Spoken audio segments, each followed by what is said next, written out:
नमस्कार, स्वागत है आप सभी का रणभूमि में। मैं मनोज श्रीवास्तव। कृषि कानून पर विरोध जारी है और हरियाणा से पंजाब तक लंबे समय से गतिरोध बरकरार है। वार्ताओं का दौर आगे चला, लेकिन वो आगे नहीं बढ़ी और उसके बाद भी किसानों का आंदोलन जारी है और कानूनों के अलग अलग दायरे को लेकर के सवाल उठाए जा रहे हैं। लेकिन इन तमाम परिस्थितियों के बीच ही बात हरियाणा की करें तो यहां सरसों किसानों ने खुले बाजार में ज्यादा दाम पर 50 लाख क्विंटल सरसों बेची है, जबकि सरकारी मंडियों में ये 25 लाख क्विंटल सरसों की ये क्वांटिटी।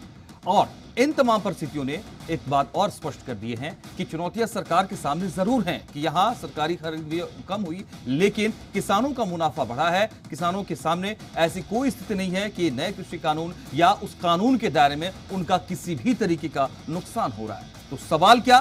सवाल ये, कृषि कानून का विरोध क्या सियासी है?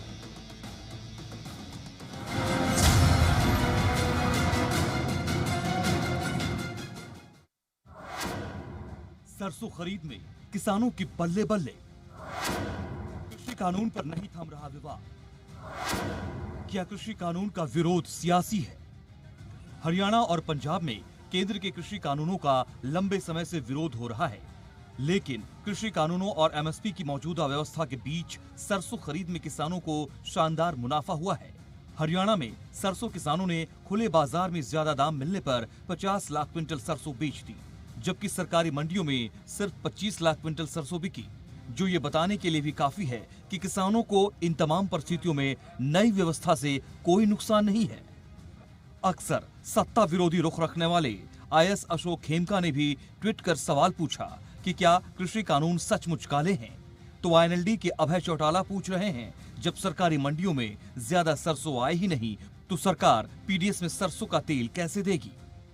मुख्यमंत्री का खुद का बयान था असेंबली के अंदर कि हम सरसों का एक एक दाना खरीदेंगे। ये इस साल के नहीं कह रहा मैं, इससे पिछले साल। और सरसों का तेल निकालेंगे। हर गरीब आदमी को सरकार की तरफ से सरसों का तेल सस्ते में मुहैया कराएंगे। कृषि के 3 काले कानून जो है, इनमें मंडियां बंद होगी और जहां मंडियां बंद होगी, जहां व्यापारी परेशान होगा, वहां गरीब आदमी को सबसे बड़ी मार पड़ेगी। वो शायद बताना चाहते हैं कि सरसों के जो दाम किसानों को मिले हैं, उसमें सबसे बड़ा कारण ये कृषि कानून है। हम बताना चाहते हैं कि जो कृषि कानून है वो अभी तक लागू नहीं हुए हैं। सुप्रीम कोर्ट ने उसके ऊपर रोक लगा रखी है। हालांकि सरकार ने साफ किया कि पीडीएस के तहत इस बार वो सरसों की जगह हर लाभार्थी को 250 रुपए डीबीटी से देगी। अच्छा है। रही बात सरसों समेत अन्य फसलों की खरीद की, तो सरकार के सामने फसलों की ज्यादा खरीद की चुनौती है। लेकिन बड़ा सवाल ये है कि कृषि कानूनों से किसानों को नुकसान होने की दलील देकर कौन लोग विरोध की राजनीति कर रहे हैं? आखिर उनकी मंशा क्या है? ब्यूरो रिपोर्ट, जी मीडिया।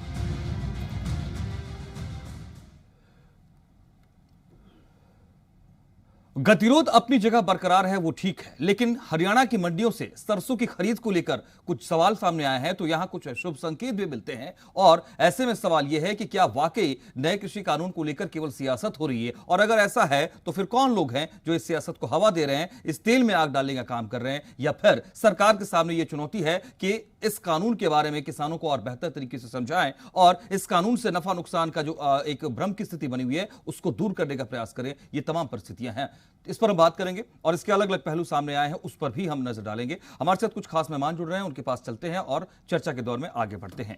सबसे पहले आपको बताया चले कि हमारे साथ आज का इस डिबेट में कौन कौन से खास मेहमान जुड़ रहे हैं। हमारे साथ वीरेंद्र चौहान है बीजेपी से। चौहान साहब, बहुत स्वागत है आपका। बजरंग दास गर्ग, आप हमारे साथ कांग्रेस से हैं, बहुत स्वागत है आपका। और किसान नेता शमशेर सिंह, आप भी हमारे साथ हैं इस डिबेट में, बहुत स्वागत है आपका भी। वीरेंद्र चौहान जी, सबसे पहले आपके पास ही आना चाहूंगा। क्या आपको नहीं लगता है कि अभी भी एक चुनौती सरकार के सामने है नए कृषि कानून के मसौदे को लोगों तक, किसानों तक, जिसकी बात, क्योंकि वो सीधा उससे जुड़ा हुआ है, उस तक बेहतर तरीके से पहुंचाने को लेकर के? हम पहले दिन से किसानों को नए कृषि कानूनों के लाभ क्या हैं, भविष्य में उनसे किसान कैसे उसका सामर्थ्य बढ़ेगा, आर्थिक ताकत बढ़ेगी, ये पहले दिन से समझाने की प्रक्रिया में है। आज भी समझा रहे हैं, भविष्य में भी समझाते रहेंगे।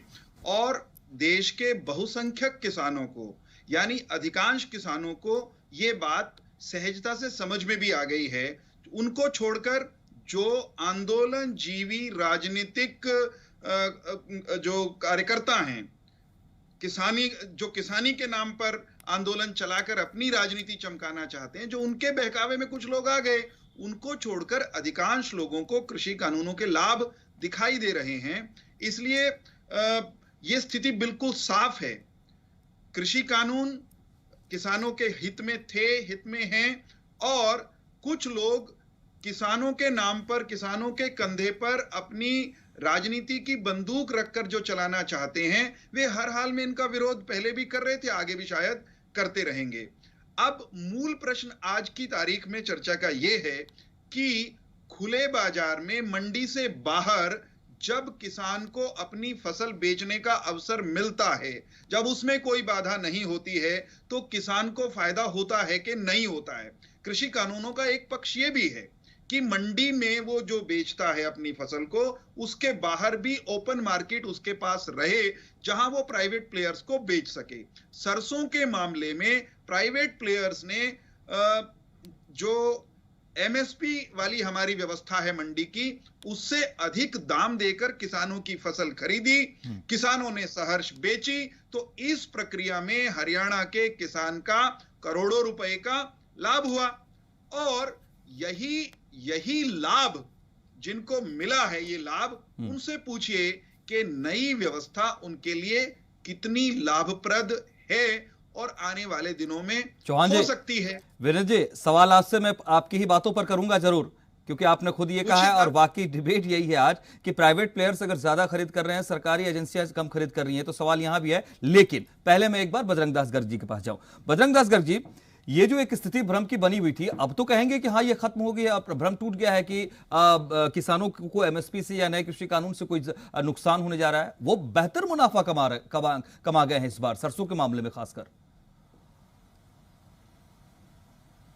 मनोज जी, इसमें सरकार का कोई योगदान नहीं है। ये जो मेरे साथी बोल रहे थे, वही ऐसे करने से तो इसको लाभ मिल गया किसान को। जो विदेशों से जो पाम ऑयल आता था, उसका आयात इस साल नहीं हुआ, जिसके कारण किसान की सरसों का भाव, जैसे सरकार ने 4650 रुपए एमएसपी रेट रखा, और वही मंडी के अंदर सरसों 5500 से लेके 7000 रुपए क्विंटल तक बिकी। इसमें सरकार का योगदान ही, मंडी के अंदर आड़तियों के माध्यम से जितनी भी ऑयल मिलें अपनी प्रदेश के अंदर है, उन्होंने माल को परचेज किया, उसका स्टॉक किया, और उसका तेल निकालकर मार्केट के अंदर बेच रहे हैं। आज देखिए, इन्होंने कहा कृषि कानून बहुत बढ़िया है। मैं स्पष्ट करना चाहता हूं, अगर ये कृषि कानून आज लागू होता, यही सरसों जो 4650 रुपए एमएसपी थी, एडवांस में बड़ी बड़ी कंपनियां किसानों से गांवों के अंदर औने पौने दाम में खरीदती। आ रहा हूं चौहान साहब, बोलने दीजिए। हाँ। मंडियों में आई, बोलने से रोकना बहुत जरूरी है। मंडियों में आई, छोटा इनको छोटे जरूरी बात पकड़ना, बिंदर भाई मेरी बात समझिए। मंडी के अंदर किसान की सरसों आई, किसानों को ऑयल मिल वाले, वही तो ऑयल मिलर है, वही राइस मिलर है, और वही आड़ती है। उन्होंने किसान का सरसों की परचेज करके अपनी मिलों के अंदर सरसों लगाई, स्टॉक किया, और सरसों का तेल निकाल कर वो सरसों बेच रहे हैं। जो 100 रुपए लीटर का जो सरसों का ऑयल था, आज 180 रुपए लीटर सरसों का तेल बिक रहा है, आपके सामने है। महंगाई पर सरकार को घेरेंगे। तो बजरंग दास जी, महंगाई पर सरकार को घेरेंगे, वो एक अलग स्थिति है। यहाँ बात हम ये कर रहे हैं आज डिबेट में कि किसानों का नुकसान तो नहीं हो रहा है, क्योंकि यही तो उनको कहा जा रहा है कि आपका बड़ा भारी नुकसान हो जाएगा। मैं एक बार किसान नेता शमशेर जी हैं, उनसे ले लूं राय। आप दोनों के पास आता हूं। शमशेर जी को एक बार लाने दीजिए, प्लीज। शमशेर जी, बेहतर मुनाफा हुआ सरसों के मामले में? सर आ गया मैं। शमशेर जी, सरसों के मामले में बेहतर मुनाफा हुआ? एक एग्जांपल मिला, उदाहरण मिला? मैं बताऊंगा आपको, पिछली साल और उससे पिछली साल जो सरकारी रेट थे, उससे 500 रुपये 1000 रुपये कम रेटों के ऊपर किसानों की सरसों व्यापारियों के द्वारा खरीदी गई, क्योंकि सरकार की नीयत और नीति के अंदर खोट था और सरकारी रेटों के ऊपर केवल 25% किसानों की सरसों धरने प्रदर्शन करने के बावजूद खरीदी जाती थी। अब की बार इंटरनेशनल बाजार के अंदर डिमांड बढ़ने से या कभी कभार ऐसा होता है किसान के साथ, भाई पैदावार किसी एरिया के अंदर पैदावार प्रभावित हो जाती है किन्हीं कारणों से, उससे डिमांड बढ़ जाती है बाजार में डिमांड बढ़ने से। ठीक है, हमारे साथ तमाम मेहमान बने हुए हैं। वीरेंद्र चौहान जी, मैं शमशेर जी को सुन रहा था, बजरंग दास जी भी अपनी बात रख रहे थे, इनके कुछ सवाल जायज हैं और सवाल ये भी एक कुल मिलाकर के मुकम्मल ये आता है कि आप एमएसपी पर क्या सोचेंगे, आप सरकारी एजेंसियों में अगर कम खरीद हो रही है तो क्या उसको आप पुनर्विचार में लाएंगे? क्या आपको नहीं लगता है कि ये सरकार के सामने चुनौती है? मैं आपको भी ये बात स्पष्ट करना चाहता हूं, बजरंग जी जानते हैं लेकिन मानेंगे नहीं। ऐसे ही हमारे किसानों के जो प्रतिनिधि बैठे हैं वो भी सच को स्वीकार नहीं करेंगे इस प्लेटफॉर्म पर बैठकर। एमएसपी होता है न्यूनतम समर्थन मूल्य। उसका अर्थ होता है कि किसान को, अन्नदाता को उसकी फसल का कम से कम इतना मूल्य तो मिलेगा, यह सुनिश्चित करना होता है। अर्थात उसकी फसल पिटे नहीं, उसको एक सुरक्षित सम्मानित दाम मिल जाए। लेकिन उसके अधिक अगर खुले बाजार में, प्राइवेट मंडी में निजी व्यापारी अगर उसको उससे अधिक दाम देता है तो किसान के लिए वो दाम प्राप्त करने का वैधानिक कानूनी रास्ता खुला रहना चाहिए। नए कानून इस प्रक्रिया से इसी तरह से जुड़ते हैं। ठीक। न्यूनतम समर्थन मूल्य पर सरकार, लेकिन कुछ लोग ये कह रहे हैं कि सरकार के पास स्टॉक नहीं है सरसों का। साहब सरसों, सुनिए बजरंग जी बीच में मत बोलिए, फिर मैं आप कैसे बोलेंगे जब मेरी बारी में? बजरंग जी प्लीज, मनोज भाई जो ये बजरंग जी प्लीज वो नहीं है, मैं आप इनको रोक लीजिए। ठीक है, आप भी अपनी बात रख लीजिएगा। ठीक है, चौहान साहब कंप्लीट कीजिएगा। मैं सिर्फ ये कह रहा हूं कि अगर किसान को खुले बाजार से ओपन में समर्थन मूल्य से ज्यादा दाम कोई व्यापारी सरसों के दे गए या देना चाहते हैं, इस पर सबको प्रसन्न होना चाहिए। और खुले बाजार से इस तरह के दाम लेने की, ज्यादा दाम लेने की, एमएसपी से ज्यादा पर अपनी फसल अगर कहीं बिकती है तो बेचने की व्यवस्थित कानूनी प्रक्रिया किसान को मिलनी चाहिए। नए कृषि कानूनों में इसकी व्यवस्था की गई। एक छोटी सी बात ये कि हैफेड के पास सरसों नहीं है। साहब, हम क्यों समर्थन मूल्य पर, सरकार तो समर्थन मूल्य पे खरीदेगी, हम कोई जबरदस्ती करेंगे क्या अपने किसान के साथ कि नहीं भाई तुम्हें प्राइवेट व्यापारी 5500 में 1 क्विंटल ले रहे हैं लेकिन तुम समर्थन मूल्य पर हमें 4500 रुपए में बेचो? ये ऐसा करेंगे क्या हम? किसान की भलाई नहीं, आप ऐसा नहीं करेंगे तो सरसों की कमी, तेल की कमी तो होगी ना, क्योंकि आपने खुद कहा ना कि आपने खुद कहा कि हम डीबीटी करने जा रहे हैं 250 रुपया। क्यों कहा आपने फिर ऐसा? कुछ तो बात है ना सर। वीरेंद्र जी, आपने खुद कहा ना सरकार ने कि हम 250 रुपया डीबीटी करेंगे बीपीएल परिवारों को। ये चुनौती थी तभी तो किया सर। मैं सिर्फ इतनी बात कह रहा हूं, अगर कहीं कुछ कमी है तो दुरुस्त कर लेते हैं। मैं तो इसका समर्थन नहीं कर रहा हूं। इसमें कमी नहीं है। हमने कहा कि हम किसान, हम बीपीएल के जो कार्ड धारक थे उनको 2 लीटर तेल सरसों का 40 रुपए उनसे लेते थे, 2 लीटर तेल दे देते थे। अब हमने कहा कि हम 250 रुपए आपके खाते में सीधा डाल लेंगे, आप वहां से खरीद लें, क्योंकि हमारी एजेंसी जो है हैफेड, उसने सरसों नहीं खरीदी।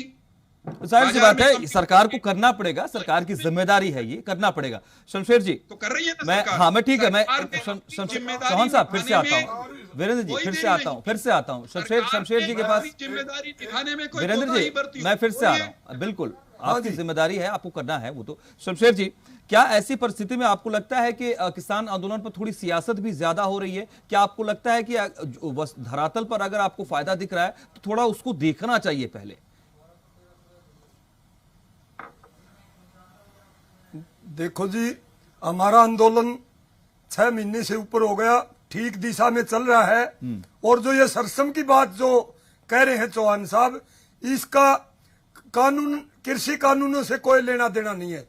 और न अब की बार ये महंगा दाम हो गया, सरसों का हम तो भी सरकार का इसमें कोई लेना देना नहीं। आज हम चर्चा इस बात पर कर रहे हैं कि अगर आपको मार्केट में कोई फसल बेचने को लेकर के एमएसपी पर नहीं आपको लग रहा है कि सपोर्ट मिल रहा है, बेहतर फायदा मिल रहा है, आप प्राइवेट में जाएं, उसमें कोई बंधन नहीं रहा, यानी आप मुनाफे में हैं। बात यह है आज किसानों को कुछ अधिक छूट ही मिल रही है। ये तो ऑलरेडी है, अधिक सुरक्षा मिल रही है। किसान अपनी फसल को व्यापारी बेचने के लिए पहले इंडिपेंडेंट है। हाँ। मंडी में बेचो, व्यापारी को प्राइवेट को, या गांव पड़ी फसल बेचो या अपने खलिहान के अंदर बेचो, ये तो सदा से ही है। ठीक। ये कानून लागू होने के बाद मंडी सिस्टम खत्म हो जाएगा, प्राइवेट व्यापारी खत्म हो जाएंगे, किसान मर जाएगा। किसान मर जाएगा, प्राइवेट व्यापारी खत्म हो जाएंगे, किसान के हाथ बंद जाएंगे।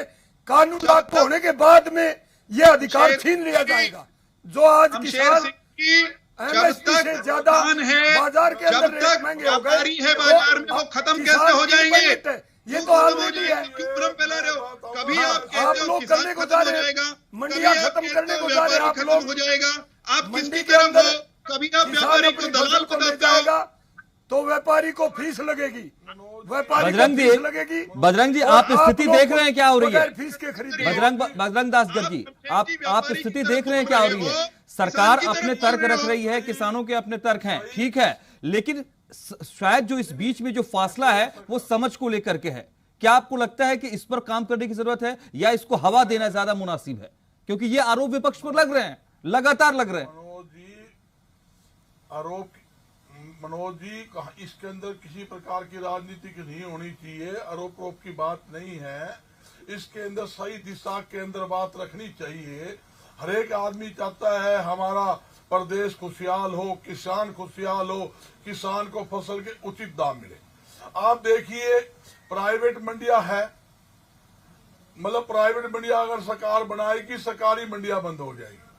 सरकारी नहीं होगी बजरंग जी, हमने कहा है हम मंडियों को मजबूत करेंगे। किसान को आप किसान को भी डरा रहे हो, आप आड़ती को भी डरा रहे हो, यही तो झूठ है। यही तो बोलने दोगे, आप ही कब्जा कर दोगे क्या? नहीं होगी, आप ही कब्जा करोगे क्या? आप ही बोल लो, नहीं आप ही होगी, सवाल कर लो, किसान का आप ही जवाब नहीं होगा। वीरेंद्र जी, अरे गुजारिश है थोड़ा सा बजरंग जी को थोड़ा बोलने दीजिए। बजरंग जी की बात सुन तो लीजिए।